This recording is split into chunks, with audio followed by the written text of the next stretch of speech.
নমস্কার, ভতসা study class চ্যানেলে তোমাদের প্রত্যেককে স্বাগত। তোমাদের জন্য দারুণ সুখবর, department of post government of ইন্ডিয়ার তরফ থেকে নতুন নিয়োগ বিজ্ঞপ্তি জারি হয়েছে, যেখানে একাধিক পোস্টে নিয়োগ করা হচ্ছে। কোন কোন post? Lower division clerk, junior accountant, senior accountant সহ একাধিক পোস্টে নিয়োগ করা হচ্ছে এবং এই পোস্টগুলো সম্পূর্ণ পার্মানেন্ট পোস্টে নিয়োগ করা হচ্ছে। আর সবথেকে গুরুত্বপূর্ণ বিষয়, তুমি যে পোস্ট অফিসে অ্যাপ্লাই করবে সেখানেই তোমাদের পোস্টিং হবে। এবং এখানে তোমাদের যেটা করতে হবে, অবশ্যই ভিডিওটাতে এখনই একটি লাইক করে দিতে হবে, চ্যানেলটিকে সাবস্ক্রাইব করে বেল আইকনটাকে অল করে রাখতে হবে, যাতে তোমাদের কাছে এরকমই গুরুত্বপূর্ণ নোটিফিকেশন আপডেটগুলো পৌঁছে দিতে পারি। তো দেখো, দেখতেই পাচ্ছ আমি একদম অফিসিয়াল পিডিএফটা ওপেন করে নিয়েছি। দেখো, government of India, ministry of communication, department of পোস্টের তরফ থেকে এই বিজ্ঞপ্তি জারি হয়েছে। এবং এখানে বলে রাখি, তোমরা প্রত্যেকে যারা যারা এই ভিডিওটা দেখছো, তোমাদের পোস্ট অফিসের নাম অবশ্যই কিন্তু প্রত্যেকে কমেন্টে জানাবে। এখানে তুমি যে পোস্ট অফিসে অ্যাপ্লাই করবে সেই পোস্ট অফিসেই কিন্তু তোমাদের এই নিয়োগগুলো করা হচ্ছে।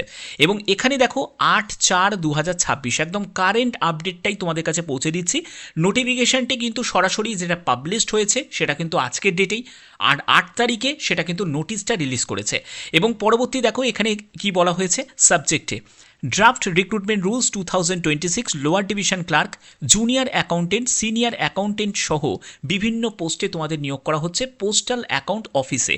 কারণ তোমাদের জানো যে ডিপার্টমেন্ট অফ পোস্টে বিভিন্ন ভাগ থাকে, তো এখানে তোমাদের অ্যাকাউন্টস অফিসে এই নিয়োগটি করা হচ্ছে lower division clerk, junior accountant এবং সিনিয়র অ্যাকাউন্টেন্ট পোস্টে। এবং এই যে পোস্টে নিয়োগ করা হচ্ছে এটা কিন্তু কোনো কন্ট্রাকচুয়াল নয়, সম্পূর্ণ স্থায়ীভাবে নিয়োগ করা হচ্ছে। ঠিক আছে? আচ্ছা, এর পরবর্তী কি বলা হয়েছে? 2 নম্বর দেখো, 2 নম্বর পয়েন্টে বলছে যে the competent authority has decided to frame revise the recruitment rules governing the appointment to the post lower division clerk, junior accountant, senior accountant, এই সব পোস্টে তোমাদের নিয়োগ করা হবে। এবং এই পোস্টের জন্য দেখো তোমাদের কি বলা হয়েছে, 4 নম্বর কলামে বলে দিয়েছে যে তোমরা indiapost.gov.in এর অফিসিয়াল ওয়েবসাইটে কবে থেকে পাবে?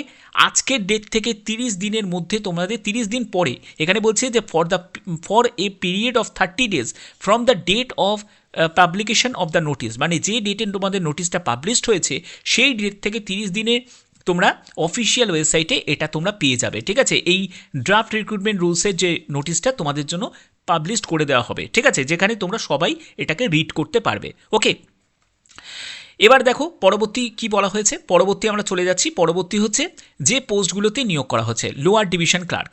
দেখো, লোয়ার ডিভিশন ক্লার্ক এবং এই লোয়ার ডিভিশন ক্লার্কের জন্য তোমাদের এজ কী প্রয়োজন, কোয়ালিফিকেশান কী প্রয়োজন, সব কিছু কিন্তু এখানে ক্লিয়ার করা রয়েছে। আমি সব এক এক করে তোমাদের সম্পূর্ণ ডিটেলসে চলে যাচ্ছি। দেখো, লোয়ার ডিভিশন ক্লার্কের জন্য ভ্যাকেন্সি 800টি, এখানে টোটাল ভ্যাকেন্সি থাকবে 800টি, 2026 দেখতেই পাচ্ছ। এবং এটা হলো group C category post, level 2 এখানে থাকবে। এবং সিলেকশনের জন্য একটা প্রসেস থাকবে, এবং পরবর্তী জায়গা আমি তোমাদের সিলেকশন প্রসেসটা বলছি। এখানে দেখো তোমাদের এজ লিমিট হচ্ছে 18 থেকে 27 বছর। এসসি এসটি যারা ক্যান্ডিডেট তারা বয়সে 5 বছর, আর ওবিসি যারা ক্যান্ডিডেট তারা বয়সে 3 বছর রিল্যাক্সেশন পাবে। শিক্ষাগত যোগ্যতা কি প্রয়োজন? উচ্চ মাধ্যমিক পাস শিক্ষাগত যোগ্যতা প্রয়োজন যে কোনো শাখায়। তুমি আর্টস থেকে পাশ করো, সায়েন্স নিয়ে পাশ করো কি কমার্স নিয়ে পাশ করো, উচ্চ মাধ্যমিক পাশ হলেই অ্যাপ্লাই করতে পারবে। পরবর্তী যেটি প্রয়োজন সেটা হলো 35টি শব্দ প্রতি মিনিটে ইংলিশে অথবা 30টি শব্দ প্রতি মিনিটে হিন্দিতে, যে কোনো একটি ল্যাঙ্গুয়েজে তোমাকে টাইপিং টেস্ট দিতে হবে। ঠিক আছে? এটা হলো আরেকটি কন্ডিশন। এবার দেখো, এবার পরবর্তী তোমাদের একটা ব্যাপার বলে রাখি, এখানে কিন্তু তোমাদের ডাইরেক্ট রিক্রুটমেন্ট হবে। ডাইরেক্ট রিক্রুটমেন্ট মানে হচ্ছে ওপেন মার্কেটে তোমাদের রিক্রুটমেন্ট হবে, অর্থাৎ শুধুমাত্র ডিপার্টমেন্টাল নয়, ওপেন মার্কেটেও হবে, এবং সেটা কিন্তু এখানে ক্লিয়ার করা রয়েছে। দেখো, 30% হচ্ছে ডিপার্টমেন্টাল ভিত্তিতে হবে এবং 60% হচ্ছে direct recruitment through SSC. Clear ব্যাপারটা?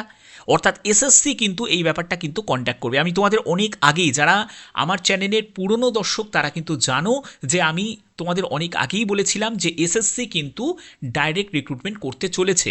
পোস্ট অফিসের পরবর্তী যা ভ্যাকেন্সি আসবে সেগুলো কিন্তু তোমাদের এসএসসি কিন্তু কন্ট্যাক্ট করবে। অর্থাৎ বুঝতে পারছো যে এখানে একদম জেনুইনভাবে কিন্তু এই নোটিশটা রিলিজ করেছে, যেখানে 60% কিন্তু তোমাদের ভ্যাকেন্সি যা থাকবে তার 60% হচ্ছে এসএসসি ডাইরেক্ট রিক্রুটমেন্ট প্রসেসে সেটা কিন্তু করবে। ঠিক আছে? এর পরবর্তী আমরা চলে যাচ্ছি। এর পরবর্তী যে পোস্ট সেটা হলো জুনিয়র অ্যাকাউন্টেন্ট, এই পোস্টটা। এবং এই পোস্টের জন্য তোমাদের কি এজ দরকার, এডুকেশন কোয়ালিফিকেশান, দেখো আগে ভ্যাকেন্সিটা দেখে নাও। জুনিয়র অ্যাকাউন্টেন্টের জন্য ভ্যাকেন্সি হচ্ছে 828টি, ঠিক আছে। এটাও কিন্তু গ্রুপ সি ক্যাটাগরি পোস্ট এবং এটা লেভেল 5 এর মধ্যে পড়ছে। ওকে, এজ লিমিটে চলে যাচ্ছি। এজ এখানেও তোমাদের 18 থেকে 27 বছর, 18 থেকে 27 বছর হচ্ছে এজ লিমিট। এটা হলো জেনারেলদের ক্ষেত্রে বলা হচ্ছে। তুমি যদি এসসি এসটি হয়ে থাকো তুমি কিন্তু 5 বছর ছাড় পেয়ে যাচ্ছ, ওবিসি হলে তুমি বয়সে 3 বছর ছাড় পেয়ে যাচ্ছ। যোগ্যতা কি প্রয়োজন? গ্র্যাজুয়েশন। দেখো এখানে গ্র্যাজুয়েশন যোগ্যতা প্রয়োজন। ওকে, এখানে গ্র্যাজুয়েশন যোগ্যতা লাগবে। আচ্ছা, এর পরবর্তী হচ্ছে যে এখানে তোমাদের পরবর্তী হচ্ছে যে সিলেকশন মেথড। দেখো সিলেকশনের জন্য তোমাদের বললাম ডাইরেক্ট রিক্রুটমেন্ট করা হবে এসএসসির মাধ্যমে। 60% ভ্যাকেন্সি ওপেন মার্কেটে রিলিজ করবে, সেখানে যারা ফ্রেশার ক্যান্ডিডেট আবেদন করতে পারবে। আবার বলে দিচ্ছি, যারা ফ্রেশার্স ক্যান্ডিডেট তারা কিন্তু অ্যাপ্লাই করতে পারবে, ঠিক আছে, নিশ্চিন্তে থাকো। এবং 60% কিন্তু এসএসসির মাধ্যমে হবে, আর 30% মানে পূরণ করা হবে সেটা হলো প্রমোশন কোটায় বা ডিপার্টমেন্টাল ভাবে, ঠিক আছে, বোঝা গেল। আচ্ছা, এর পরবর্তী আমরা চলে যাচ্ছি আরেকটি, সেটি হলো তোমাদের সিনিয়র অ্যাকাউন্টেন্ট। দেখো সিনিয়র অ্যাকাউন্টেন্ট পোস্টের জন্য তোমাদের এজ কি প্রয়োজন, এডুকেশন কোয়ালিফিকেশান কি থাকতে হবে, সে ব্যাপারটা এখানে ক্লিয়ার করা। দেখো সিনিয়র অ্যাকাউন্টেন্টের জন্য ভ্যাকেন্সিটা বেশি রয়েছে, 3312টি। ওকে, আর এটা গ্রুপ বি ক্যাটাগরি পোস্ট এবং লেভেল 6-এর মধ্যে পড়ছে। এখানে তোমাদের এজ লিমিট কি প্রয়োজন, দেখো এখানে এজ লিমিটের ব্যাপারটা কিন্তু এখনও পরিষ্কার করে কিছু বলেনি। পরবর্তী সময় নিশ্চয়ই এই ব্যাপারের আপডেটটা খুব শীঘ্রই চলে আসবে, ঠিক আছে। যখনই চলে আসবে চ্যানেলটিকে সাবস্ক্রাইব করে রেখো, তোমাদের কাছে সেই আপডেটটা চলে আসবে, কোনো অসুবিধা নেই। ওকে, তো এই হচ্ছে তোমাদের একদম অফিসিয়ালিভাবে ব্যাপারটা কিন্তু ক্লিয়ার করে দিয়েছে। অর্থাৎ বুঝতে পারছো যে তোমাদের জন্য একটি দারুণ সুখবর, কারণ একদম লেটেস্ট নোটিফিকেশান মানে নোটিশের যে আপডেটটা সেটা কিন্তু প্রোভাইড করেছে ডিপার্টমেন্ট অফ পোস্টের তরফ থেকে। এবং এখানে দেখো তোমরা যে পোস্টের জন্য আবেদন করবে সেখানে উচ্চ মাধ্যমিক যদি পাশ করে থাকো বা গ্র্যাজুয়েশন করে থাকো তাহলে তুমি এখানে জুনিয়র অ্যাকাউন্টেন্ট, তারপরে তুমি তোমাদের এলডিসি পোস্টের দুটোর জন্যই অ্যাপ্লাই করতে পারবে। আর যদি তুমি শুধু উচ্চ মাধ্যমিক পাশ করে থাকো তাহলে তুমি এখানে এলডিসি পোস্টের জন্য অ্যাপ্লাই করতে পারবে, ঠিক আছে। তো ব্যাপারটা বোঝা গেল। এবার মেন ব্যাপার হচ্ছে যে তোমাদের ফুল নোটিফিকেশানটি কবে রিলিজ হবে। দেখো যেহেতু তোমাদের অফিসিয়াল এই নোটিশটা তো অফিসিয়ালি বেরিয়ে গেছে এবং তোমরা ওয়েবসাইটে পাবে কবে থেকে সেটাও তোমাদের অলরেডি আমি বলে দিলাম। ওয়েবসাইটে পাবে আজকের ডেট থেকে 30 দিনের মধ্যে তোমাদের এই ওয়েবসাইটে মানে india.post.gov.in এর অফিসিয়াল ওয়েবসাইটে কিন্তু এই ড্রাফট রিক্রুটমেন্ট রুলসের যে নোটিশটা সেটা তারা পাবলিশ করে দেবে। এখন কিন্তু পাবলিশ করেনি, তারা কিন্তু পাবলিশ করে দেবে, ঠিক আছে। এবার মেন ব্যাপার হচ্ছে যে তোমাদের যেহেতু এই নোটিশটা তোমাদের জারি করে দিয়েছে তাহলে সেক্ষেত্রে তোমাদের মানে ভ্যাকেন্সি খুব শীঘ্রই প্রকাশিত হতে চলেছে। ভ্যাকেন্সি মোটামুটি ঠিকই থাকছে।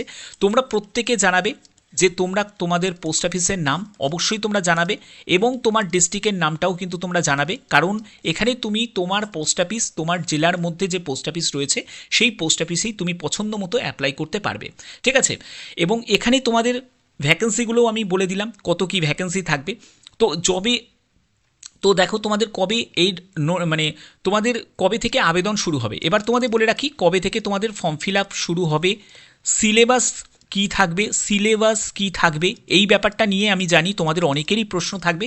তো দেখো এই ব্যাপারটা যেহেতু এখনও পরিষ্কারভাবে কিছু বলা নেই যে সিলেবাস কী থাকবে, ফর্ম ফিল আপ কবে থেকে শুরু হবে, তো এই ব্যাপারে নিশ্চয়ই আমি তোমাদের জন্য ভিডিও আমি প্রোভাইড করব। যারা ইন্টারেস্টেড আছো এই ব্যাপারে জানতে চাও তারা অবশ্যই কমেন্টে জানাও, কারণ এই ব্যাপারটা নিয়ে একটু রিসার্চ করতে হবে, আমাকে জানতে হবে যে তোমাদের ফর্ম ফিল আপ কবে থেকে শুরু হতে চলেছে বা সিলেবাস কী হতে পারে। কারণ দেখো এসএসসি যেহেতু কন্ডাক্ট করবে, আমি তোমাদের একটা কথাই বলবো, এসএসসি যেহেতু কন্ডাক্ট করবে ইংলিশ কিন্তু থাকবে, ম্যাথ থাকবে, ঠিক আছে, জিআই থাকবে, তারপরে হচ্ছে তোমাদের জেনারেল অ্যাওয়ারনেস থাকবে। তো এইগুলো যেরকম তোমরা একটা 10+2 এর যেরকম প্রিপারেশান নিচ্ছ, সিজিএলের যেরকম প্রিপারেশন নিচ্ছ,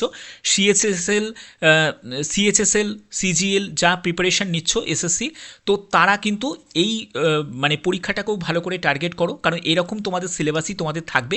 অবশ্যই কিন্তু এগুলোতে ভালো তোমাদের কমান্ড থাকতে হবে, তাহলেই কিন্তু ভালো মতো পারফর্ম করতে পারবে। এবং কত নম্বরের পরীক্ষা হবে এই ব্যাপারে আরও আমি ডিটেলসে ভালো করে জেনে তারপরে তোমাদের জন্য ভিডিও নিশ্চয়ই প্রোভাইড করব। যারা ইন্টারেস্টেড আছো অবশ্যই তোমরা কমেন্টে জানাবে। আর ফর্ম ফিল আপ কবে থেকে শুরু হবে সেই ব্যাপারটা আমি পরবর্তী পরবর্তী সময়ে নিশ্চয়ই তোমাদের সেই আপডেটটা পৌঁছে দেবো।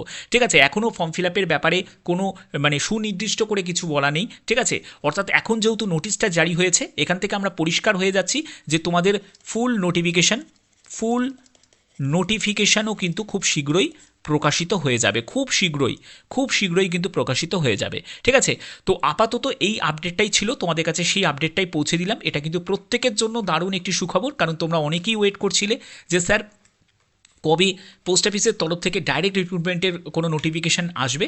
তো সেই ব্যাপারে কিন্তু অফিসিয়াল একটি নোটিশ কিন্তু জারি করে দিয়েছে, এবং সেই নোটিশটা তোমরা আর কিছুদিন পরে, অর্থাৎ তোমরা দেখতেই পেলে যে এখানে আজকের ডেট থেকে 30 দিনের মধ্যেই তোমাদের অফিসিয়াল ওয়েবসাইটে কিন্তু রিলিজ করে দেওয়া হবে। এই নোটিশটাই তোমরা পেয়ে যাবে, এখন তোমরা পাবে না, এই নোটিশটা তোমরা পেয়ে যাবে। ঠিক আছে, এটা আমি ইন্টারনাল সোর্স থেকে কিন্তু পেলাম, তার জন্যই তোমাদের সেই নোটিশের আপডেটটা তোমাদের কাছে প্রোভাইড করলাম। যদি ভিডিওটা ভালো লাগে অতি অবশ্যই ভিডিওটাতে এখনই একটি লাইক করে দাও, চ্যানেলটিকে সাবস্ক্রাইব করে বেল আইকনটাকে অল করে রাখো।